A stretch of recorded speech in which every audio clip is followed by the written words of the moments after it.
Hello everyone and welcome back to UGC NET mentor. I hope you are doing well guys. अगर आप upcoming session की preparation करना चाहते हो UGC net JRF की, तो आप हमारी एंड्रॉइड ऐप इंस्टॉल कर सकते हैं। यहाँ पे आपको completely exam targeted based video lectures मिल जाएंगे, ऑनलाइन मॉक टेस्ट मिल जाएंगे और साथ ही पीडीएफ स्टडी मटेरियल भी अवेलेबल करवा दिया गया है। Complete content English plus Hindi दोनों में मिलेगा, आपको बायलिंगुअल है। और यहाँ पे अभी होली का ऑफर चल रहा है, 17 तारीख 18 तारीख 2 दिन तक आपको 1000 रुपीज का डिस्काउंट मिल जाएगा सभी क्रैश कोर्सेज पे। तो अभी फटाफट से इस ऐप को इंस्टॉल कर लीजिए और कूपन कोड अप्लाई करके आप इस क्रैश कोर्स को ज्वाइन कर सकते हैं।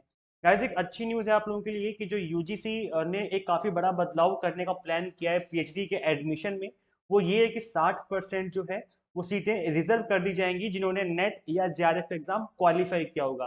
तो ये एक अच्छी बात है उन स्टूडेंट्स के लिए जिन्होंने नेट या जेआरएफ एग्जाम क्वालिफाई किया है, बिकॉज बहुत सारे बच्चे ऐसे थे जिनके मन में कहीं ना कहीं ये चल रहा था कि यूजीसी नेट की वैल्यू दिन पर दिन खत्म होती जा रही है, बिकॉज आपको पता है कि 2023 के बाद से पीएचडी भी कंपलसरी हो जाएगी।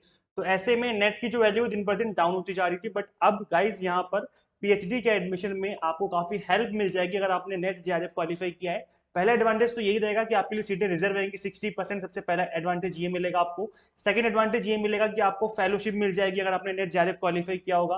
तो जो दो एडवांटेज आपको काफी अच्छे मिलने वाले हैं अगर आप पीएचडी के लिए आगे प्लान कर रहे हो। और पीएचडी जब जरूरी हो जाएगी 2023 के बाद से, तब तो जो है यहाँ पर नेट जेआरएफ की जो वैल्यू है वो बढ़ जाएगी, बिकॉज पीएचडी में एडमिशन के लिए काफी हेल्प हो जाएगी आपकी। इसके अलावा गाइस अभी फिलहाल तो आप अप्लाई कर सकते हो टीचिंग फील्ड में, चाहे वो कॉलेज हो चाहे वो यूनिवर्सिटी हो, बट 2023 के बाद से पीएचडी कंपलसरी हो जाएगी। तो उसका भी ऑफिशियल नोटिफिकेशन आना बाकी है, अभी तक कोई ऑफिशियल न्यूज नहीं है कि कंपलसरी किस डेट से मानी जाएगी। तो चलिए उसका वेट कर लेते हैं। यहाँ पर गाइस एक बहुत अच्छी न्यूज ये भी है कि अब डायरेक्ट ग्रेजुएशन करने के बाद, आपने ग्रेजुएशन किया उसके बाद डायरेक्ट आप पीएचडी कर पाएंगे। मतलब कोई मास्टर डिग्री का जो कॉन्सेप्ट है वो खत्म हो जाएगा। अगर मतलब खत्म तो नहीं होगा, मास्टर डिग्री चलती रहेगी, बट ग्रेजुएशन के बाद आप डायरेक्ट पीएचडी कर पाएंगे। तो ये क्या है आज हम इसकी वीडियो में बात करेंगे। जैसे कि आप देख सकते हैं यहाँ पे लिखा हुआ है दैट कि जो यूजीसी है इन्होंने इसमें संशोधन करने का प्रस्ताव किया। संशोधन का मतलब है कि इस एक्ट में मॉडिफाई किया जाएगा इस एक्ट को, जिसमें नेट और जेआरएफ जिन बच्चों ने उत्तीर्ण किया होगा, मतलब जिन्होंने क्वालिफाई किया होगा, उन बच्चों के लिए 60% जो सीटें हैं वो रिजर्व कर दी जाएंगी। और इसकी मंजूरी दे दी गई है। इसका जल्दी ही ऑफिशियल नोटिफिकेशन देखने को मिल जाएगा हमें। जो राष्ट्रीय शिक्षा नीति 2020 थी उसमें ये बोला गया था कि भाई रिसर्च को काफी फोकस किया जाना चाहिए, और हमारी जो ग्रेजुएशन की डिग्री है वो उसको इस तरीके से डिजाइन करें ताकि बच्चे अगर बीच में पढ़ाई छोड़ दें 1 साल बाद 2 साल बाद 3 साल बाद, तो उनकी डिग्री वेस्ट ना जाए, कुछ ना कुछ डिप्लोमा या सर्टिफिकेट उन्हें मिलना चाहिए। तो ये जो अच्छी बात है यहाँ पर हमें देखने को मिलेगी दैट इज की 4 वर्ष यूजी कोर्स करने वाले छात्र सीधे पीएचडी में एडमिशन ले पाएंगे। अब ऐसा क्यों होगा मैं आपको बताता हूँ।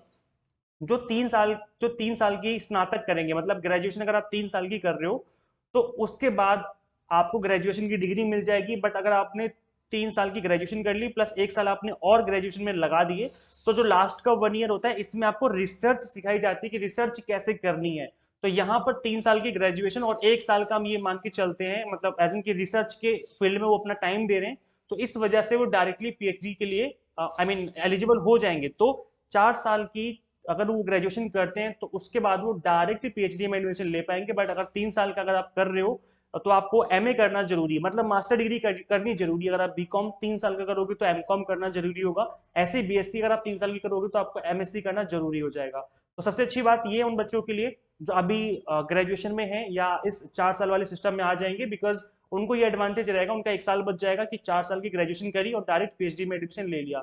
अभी क्या होता है 3 साल की ग्रेजुएशन, 2 साल का आपका पोस्ट ग्रेजुएशन, फिर आप पीएचडी में इनरोलमेंट करवाते हो। तो अभी 5 साल लग जाते हैं, बट आने वाले टाइम में ओनली 4 साल लगेगा आपको करने में, उसके बाद डायरेक्ट आप पीएचडी भी कर पाएंगे। अच्छा, बात ये भी चल रही है कि पीएचडी में ये जो पीएचडी की ड्यूरेशन है उसको भी कम किया जाए। अभी मिनिमम 3 साल और मैक्सिमम 5 साल में होती है आपकी पीएचडी जो रेगुलर होती है। हो सकता है कि आने वाले टाइम में, क्योंकि इसके ऊपर बात चल रही है कि 3 साल को कम करके 2 साल किया जाए, क्योंकि यहाँ पर बच्चे पढ़ते पढ़ते इतनी एज हो जाती है आपकी, तो काम कब करेंगे आप, जॉब कब करेंगे, कब टीचर बनेंगे। तो ऐसे में पीएचडी का जो टाइम है उसको भी 3 साल कम करके 2 साल किया जा सकता है। ऐसी पॉसिबिलिटी है, अभी कंफर्म नहीं है। अभी जो भी चीजें कंफर्म की हमें जल्दी पता चल जाएंगी। तो गाइस जैसे कि आप सभी को पता होगा, यहाँ पर मैं एक बार दोबारा बता देता हूँ कि अगर कोई बच्चा 1 साल पढ़ाई करके छोड़ देगा ग्रेजुएशन तो उसको सर्टिफिकेट मिलेगा, 2 साल पढ़ाई करके छोड़ देगा तो डिप्लोमा मिलेगा, 3 साल की पढ़ाई करेगा तो उसको डिग्री मिल जाएगी, और अगर 4 साल करेगा तो वो डायरेक्ट पीएचडी में एडमिशन ले पाएगा क्योंकि उसको रिसर्च की डिग्री मिल जाएगी। मतलब एज एन 4 साल की ग्रेजुएशन करोगे तो यहाँ पर ग्रेजुएशन प्लस ऑनर्स और रिसर्च ये सब कुछ मिला करके आपको 4 साल में दे दिया जाएगा। तो बहुत अच्छी बात है। इसके अलावा गेस्ट लेक्चरर जो पढ़ाते हैं यूजीसी की तरफ से, ये भी एक बड़ा नियम में बदलाव किया जा रहा है कि अब एक्सपर्ट पढ़ा सकेंगे कॉलेज और सेंट्रल यूनिवर्सिटी में, जिनको पीएचडी और नेट जेआरएफ क्वालिफाई करने की जरूरत नहीं है। तो वो एक्सपर्ट कौन होंगे? एक्सपर्ट का मतलब है कि ऐसे लोग जो कि किसी इंडस्ट्री में काम कर रहे हैं काफी टाइम से, सपोज करो कोई सीए है, कोई लॉयर है, या कोई फाइनेंशियल एडवाइजर है जो किसी बड़ी कंपनी में काम कर रहा है काफी टाइम से, 4 साल 10 साल 15 साल हो चुके हैं, तो वो direct as an guest lecturer बन करके पढ़ा सकेंगे कॉलेज यूनिवर्सिटीज में। तो इसके ऊपर भी अभी ऑफिशियल नोटिफिकेशन आना बाकी है, जल्दी जो चीजें हमें ऑफिशियल तरीके से देखने को मिल जाएंगी।